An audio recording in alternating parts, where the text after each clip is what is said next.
Hello, everybody, and welcome to another episode of the Tide F1 Pod. This time with me, Shez.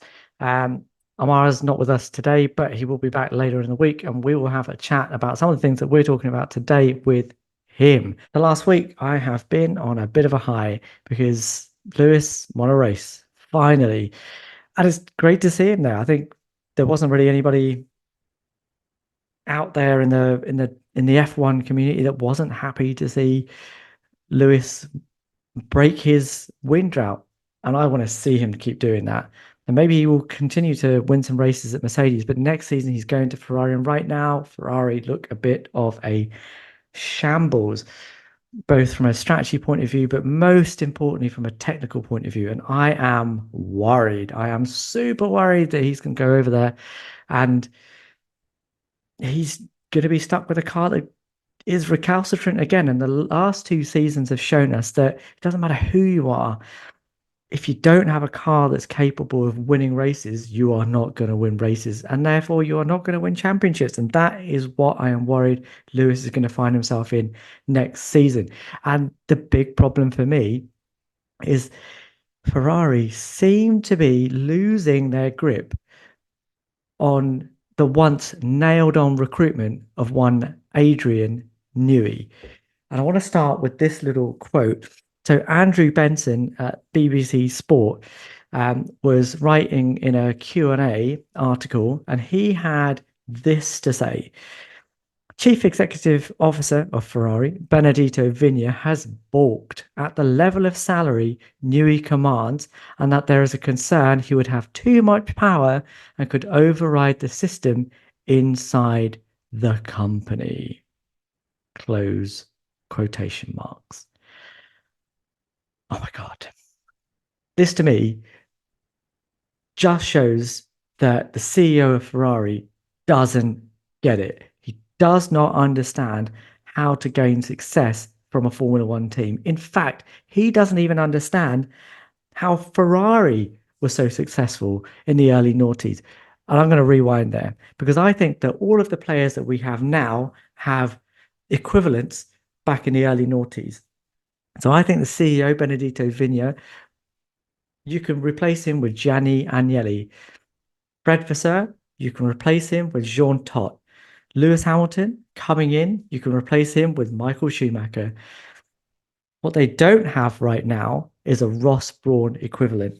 And that was a powerhouse that Jean Todt had alongside one Rory Byrne. But there was a difference. There was a massive difference. Jean Todt, his role was not technical. His role was to shield the Formula One team, Ross Brawn, Rory Byrne, Michael Schumacher, the triumvirate, to shield them from the press, from Italy, but most importantly, from Ferrari. From Ferrari, their CEO, Luca de Montezemolo, who actually probably becomes the John Elkann equivalent back in the early noughties. That's what Jean Todt was there to do. And by and large, that's exactly what he did. Luca de Montezemolo would come around and say some stuff, and Agnelli would be working in the background, but none of them were able to get close to the working of the Formula One team, who were left to their own devices to do the thing that they needed to do, and they turned into a winning machine to the point that it was actually sometimes dull to watch, but successful nonetheless. Fast forward to 2024, and that line about overriding the system inside the company, that's what you want Adrian Newey to do. You want him to come in and shake things up. That's the whole point. You need somebody like that to come in. You pay them the big bucks. You pay them whatever the heck you want because Adrian Newey is the silver bullet, the only one that I can see in Formula One. Whenever there's a rule change and there's one coming in 2026, Adrian Newey nails it every single time. And you end up with a car that has an advantage, that can win races, that can win championships. That's what you need. This quote, this tells me that he doesn't understand that it's not about Ferrari as a company. Like the whole point of the Formula One team that is their market. That is their marketing. That's how they advertise Ferrari. They don't have anything else. Their entire marketing budget goes into the Formula One team. So if that is not successful, they don't have anything else to fall back on. So the only way to let them be successful is to let them do their thing, shield them from all of the nonsense and shield them from the stuff at the top. If that means overriding the system and taking control of the company, and by that I mean the team, so be it. That's what you need him to do. Let him go and do that. But at the moment, completely inexplicably, Ferrari seem to be letting that slip and allowing Aston Martin, of all teams, to be able to get him over to Silverstone. And to me, that doesn't make any sense. And I'll explain to you why. Because Ferrari have just lost their head of chassis and aero, Enrico Cardillo. He's been there for 20 years. And the car that they had last season, which didn't start off well, but was eventually developed into a good car, something that Ferrari aren't normally very good at in-season development, developed it into a car that was probably the closest to Red Bull towards the end of the season, and was there and designed the 2024 car, which initially was really good. Now they've slipped back a little bit, and with Amara at some point we'll talk about this. But he's gone. He's headed off to Aston Martin, and he'll be replaced most likely by Loic Serra when he comes off gardening leave. But currently, Fred Vasseur is the head of chassis and aero, which that doesn't make any sense to me. But before the summer break, at least, that's going to be your tech guy. But Enrico Cardillo is headed off to Aston Martin, and this is why I think that actually Aston aren't necessarily trying to get Adrian Newey because they think he's going to magically make their car win. He will do that, and he will have that input. And Lawrence Stroll is putting a lot of money, $100 million a year, I think is what I've heard somewhere. Correct me if I'm wrong in the comments. Maybe it's not that much. Maybe it's not per year, but it's a lot of money. And he's taken him around on tours and shown him the new wind tunnel and the new sim, everything that a technical director needs, the resources that they want to be able to let their talent flow. But the technical structure at Aston is really odd if they're trying to get Adrian Newey in.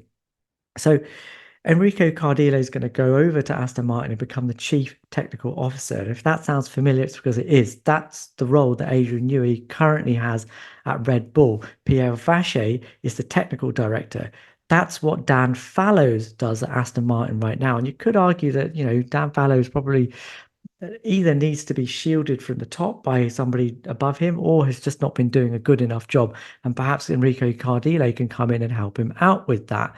They've also got a brand spanking new CEO, Andy Cowell, who's replacing Martin Whitmarsh. And the reason I find this very interesting is for two reasons. Number one, the reason that Enrico Cardillo left Ferrari, it's been reported, is because he wasn't particularly happy about the fact that Ferrari were openly courting Adrian Newey. Like, why the heck am I here? I'm sitting here doing the job. I'm doing the hard graft. You've had me here for 20 years. Why are you courting Adrian Newey? I'm going to jump ship. So to then find that the new team that you're at is also openly courting Adrian Newey, that seems a bit odd to me. But perhaps the reason that Aston want Adrian Newey, perhaps the reason that other teams want him as well, is not so much to use him, but to stop other teams from having him. And Ferrari with Adrian Newey sounds like a pretty powerful beast. Ferrari with Adrian Newey sounds to me like a repeat of the early noughties. The technical director, the genius. The only other technical director that has the same level of success as Ross Brawn. Those two are the giants of Formula One that have won pretty much every drivers and constructors world championship since 1992. There've been maybe 4 or 5 seasons when that hasn't been true, but by and large it's been one of those two. So Adrian Newey, you've got Fred Vasseur in that Jean Todt role, and you've got Lewis Hamilton and Charles Leclerc in as your driving talent, that that triumvirate, that little package would make anyone scared. And you can understand why other teams want to poach Adrian Newey before he heads off to Maranello and creates another juggernaut like they were in the early noughties. And you know what? That's what this guy wants to see too. I do want to see Lewis win his eighth title. And at the moment, the shambles that is Ferrari doesn't convince me that that's what's going to happen. And their own internal politics, their own short-sightedness, their own protecting their own interests rather than allowing the interests of the team to flourish is what's going to cost them. Ferrari, come on, do yourselves a favor. Get out of your own heads. Let the technical team be independent. Let them do their job. As CEO Benedito Vigna, you're not the guy that's going to make the car faster. And if you don't understand that, go speak to Jean Todt because that man knows. Anyway, that's all I've got to say about that. If you guys have got comments about that, please leave them below. We'll read all of them. We'll respond to as many as we possibly can. And as usual, please like and subscribe. I'll see you guys in the next one.